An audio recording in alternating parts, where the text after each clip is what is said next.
Écoute. Écoute. Bonjour, mon invité aujourd'hui est Hubert Védrine, avec lequel d'ailleurs je publie l'Atlas des crises et des conflits aux éditions Armand Collin, avec une magnifique cartographie de Jean-Pierre Magnier. Et on va parler bien sûr des crises et des conflits, mais du rôle, du poids que la France peut jouer dans ce cadre-là. Hubert Védrine, bonjour. Bonjour. Alors là, il y a quelques jours se tenait la conférence des ambassadeurs, exercice traditionnel, sauf que là, le président de la République, Emmanuel Macron, a fait un discours remarqué, non pas tellement par sa longueur, presque 2 heures, mais surtout par son ampleur et par la volonté de donner un nouveau souffle à la diplomatie française. Est-ce que vous pensez qu'on serait dans l'acte 2, là je ne parle pas de politique intérieure, c'est un propos qu'on emploie souvent pour la politique intérieure, mais qu'on serait dans l'acte 2 de la diplomatie d'Emmanuel Macron? Ça reste à voir, mais on peut se poser la question, puisque si on prend notamment le début de l'intervention du président devant la conférence des ambassadeurs, notamment tout le développement sur la Russie, notamment des formules genre par rapport aux États-Unis, amis, alliés, pas alignés. Enfin, il y a plusieurs formules comme ça, il y a tout un développement que manifestement il n'a pas lu et il l'a pas improvisé comme ça. Donc c'est l'air d'être vraiment le résultat chez lui d'une réflexion depuis plusieurs années. Je crois savoir que déjà quand il était ministre, il n'était pas absolument convaincu par la position de l'Occident, de l'Europe par rapport à la Russie. C'est évident qu'il faut prendre des précautions extraordinaires par rapport à la Russie, mais la question n'est pas là. Donc oui, il me semble, sous réserve que ce soit confirmé par la suite, qu'il essaie de prendre le contrôle, le cap de la politique étrangère française, en hiérarchisant peut-être un peu autrement ses objectifs par rapport à ça. Il n'a pas parlé de tout, mais là on parle spécialement Russie. Oui, d'ailleurs dans votre atlas, vous consacrez de nombreuses pages aux crises qui concernent la Russie, l'Europe, oui, l'Ukraine, la Syrie. Toute la périphérie de la Russie, oui. Voilà. Alors, il a également, au cours de la campagne électorale de 2017, il s'était référé à 3 reprises au gaulo-mitterrandisme. C'est une notion que vous avez vous-même développée. Et là, il a été un peu plus loin puisqu'il a même, dans son discours, dénoncé un État profond qui l'empêcherait ou qui voudrait entraver une politique qui aurait déterminé la guerre de la Russie, cet État profond qui voudrait un peu entraver une nouvelle politique russe de la France. Alors, dans sa façon de parler de la Russie, il prend clairement le contre-pied, donc c'est pas une simple adaptation, comme disent certains, le contre-pied de ce qui a été fait depuis une 12aine d'années. Disons depuis Sarkozy, Kouchner, Hollande, Fabius, il est sur une autre ligne. C'est pour ça que c'est intéressant de savoir comment ça va se concrétiser. C'est vrai que pendant la campagne électorale, comme vous le rappelez, il avait évoqué le gaulo-mitterrandisme. Alors, qu'est-ce que ça veut dire? Il y a tout un débat, mais historique. Le gaullisme et le mitterrandisme, c'est un peu loin, le lien entre les deux. Moi, j'ai défendu l'idée d'un lien entre les deux, dans certains domaines. Et il avait, ajoutons à votre remarque, qu'il avait condamné le courant du néoconservatisme venu des États-Unis, qui s'est répandu beaucoup en France, dans le corps diplomatique, mais pas que là, à la Défense, dans les think tanks, enfin la majorité des think tanks, pas tous, dans pas mal de milieux, et qui en gros considère que l'Occident est entouré d'ennemis, et que l'Occident doit être homogène, qu'il ne faut jamais critiquer Israël qui est en première ligne, et qu'il ne faut pas de politique étrangère française trop originale, trop perturbante par rapport à cet ensemble. C'est pas des atlantistes au sens classique, au sens que dénoncerait un Régis Debray, par exemple. Parce qu'ils ne sont pas alignés sur Washington, ces gens. Ils l'ont été peut-être à un moment donné, ils l'étaient encore avec George W. Bush, pas du tout avec Obama, au contraire, et même pas avec Trump, qui veut pas du tout faire la guerre partout pour imposer la démocratie. Ils sont occidentalistes par eux-mêmes. Bon. Alors ça, c'était dans le paysage.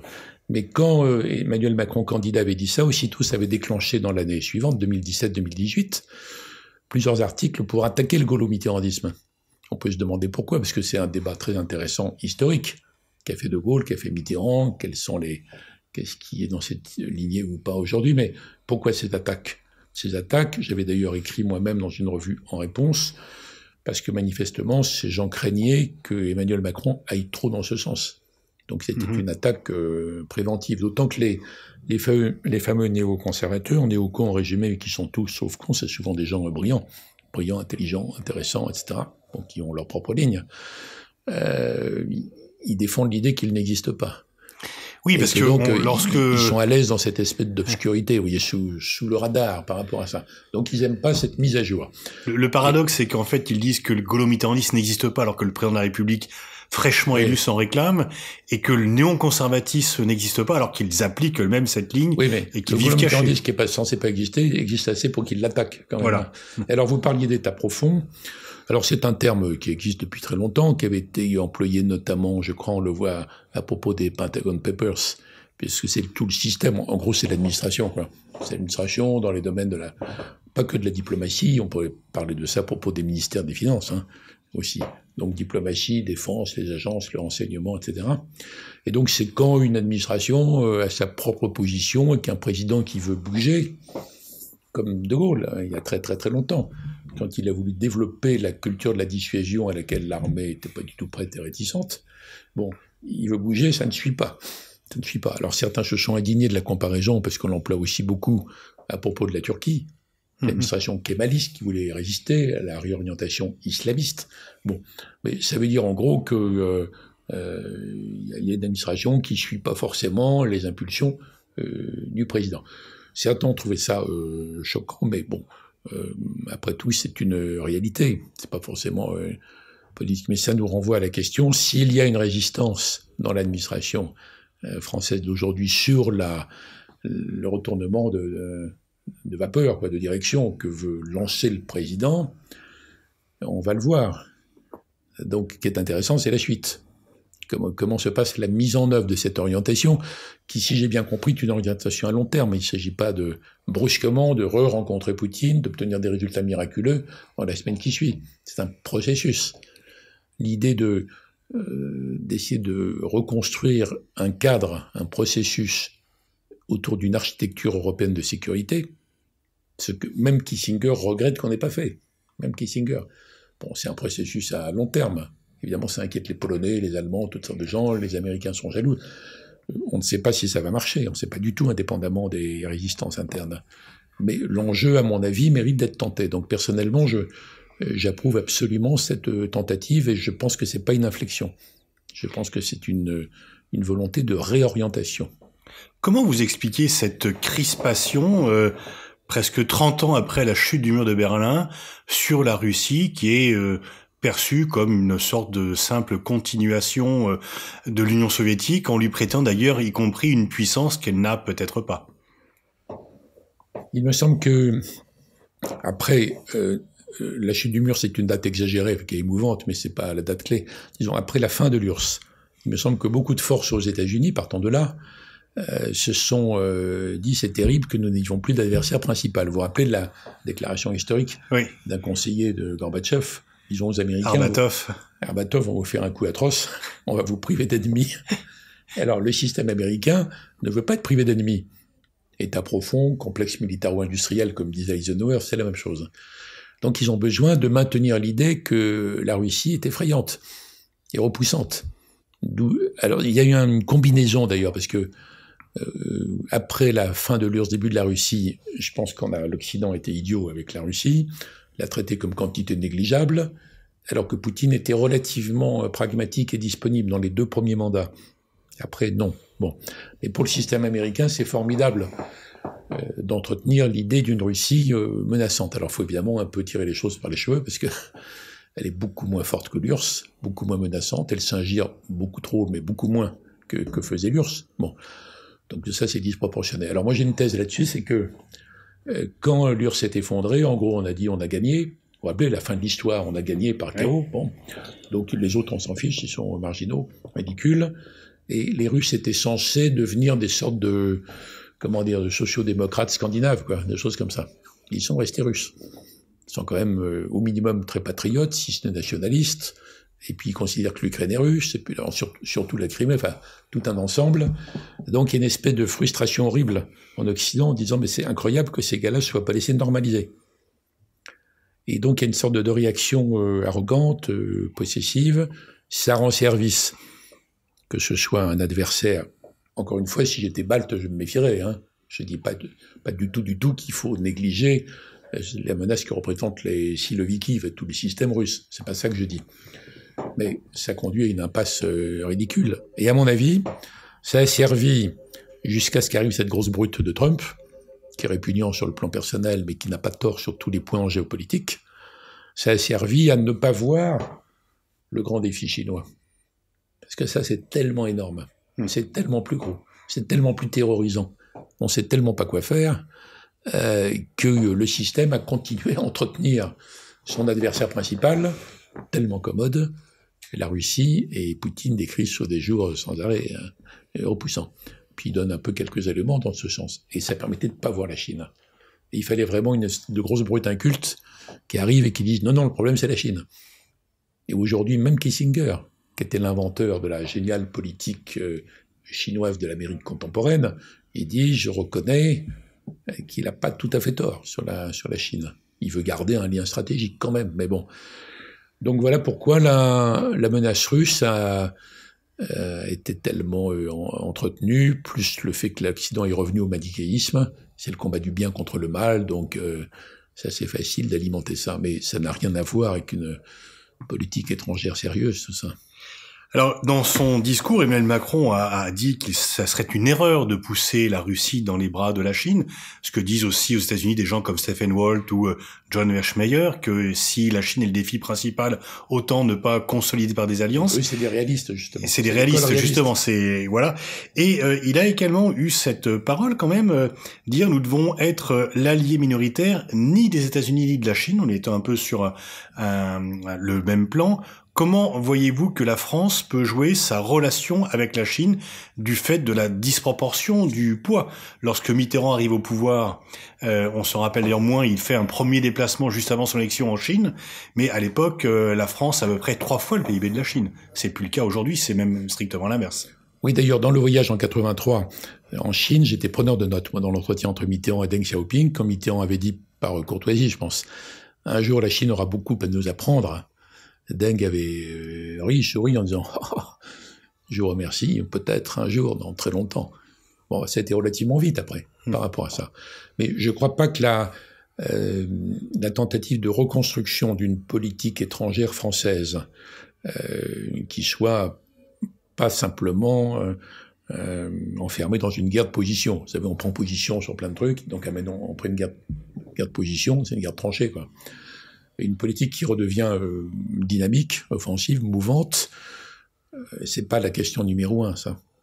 Parce que la France, honnêtement, reconnaissons-le, n'a pas de solution à comment endiguer la Chine tout en gardant des relations fructueuses et correctes avec elle.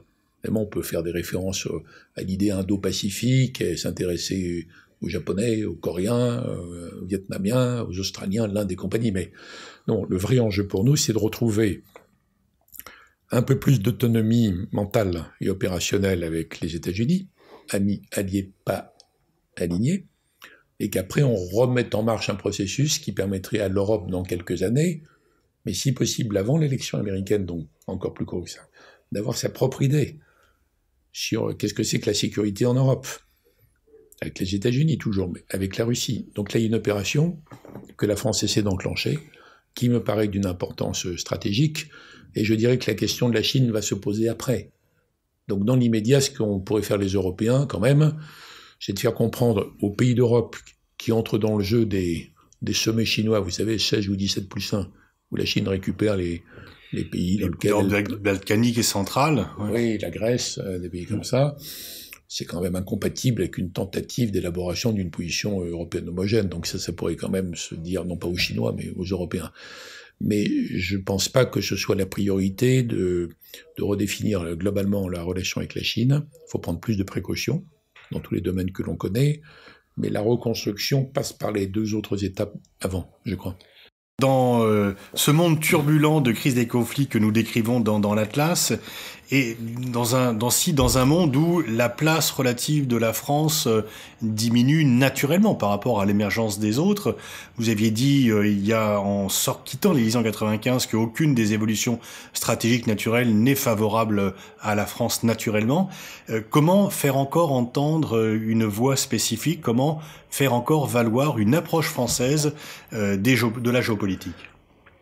D'abord, l'évolution du monde n'est pas mécaniquement favorable aux Occidentaux en général.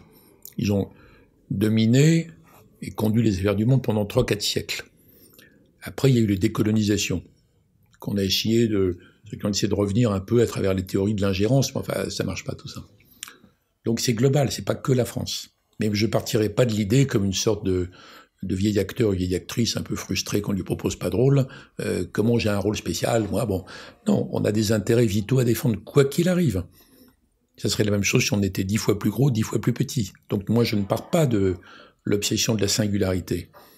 En plus, est-ce que vous ne pensez pas que la France pèse plus que son poids objectif? Oui, bien sûr, oui.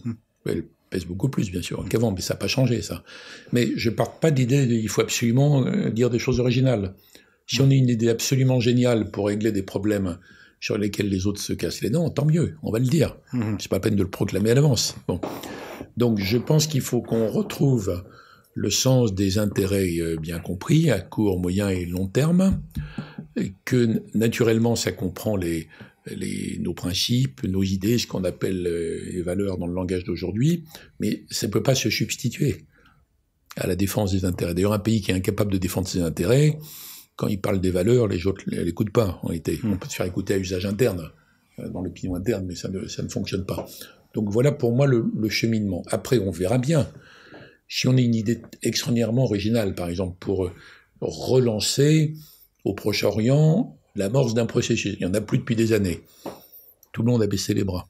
Hein, et on voit bien la situation. Si la France avait une idée géniale, elle la mettrait en avant, dirait « Tiens, la France a une idée originale qui peut-être peut fonctionner, on va voir ». Dans l'affaire iranienne récente, je trouve astucieux l'idée d'avoir invité l'Iranien en marge du G7, pas dans le G7. Je trouve ça assez habile de l'avoir fait sans que Trump se mette en colère et reparte aussitôt. Donc c'est bien joué, mais ça ne peut fonctionner que si ça renforce suffisamment les modérés en Iran, qui étaient marginalisés par l'évolution. Toute la politique de Trump, en fait, sert énormément les passes d'Arabes, tous les extrémistes, ils adorent ça. Donc ils revenaient au premier plan en disant les modérés chez nous, Rouhani, ont échoué. Si l'idée française peut leur redonner un peu de souffle, suffisamment pour qu'ils acceptent de rouvrir la négociation sur l'accord d'Obama, sur certains points, pas sur tout, je ne vais pas me substituer à eux. Comme l'obsession de Trump, c'est pas du tout de faire la guerre à l'Iran, il ne va pas faire la guerre d'ailleurs, où que ce soit, c'est pour ça qu'il vire Bolton. Hein. À ce moment-là, il peut y avoir ça peut enclencher quelque chose, vous voyez. Mais sinon, ça ne marchera pas.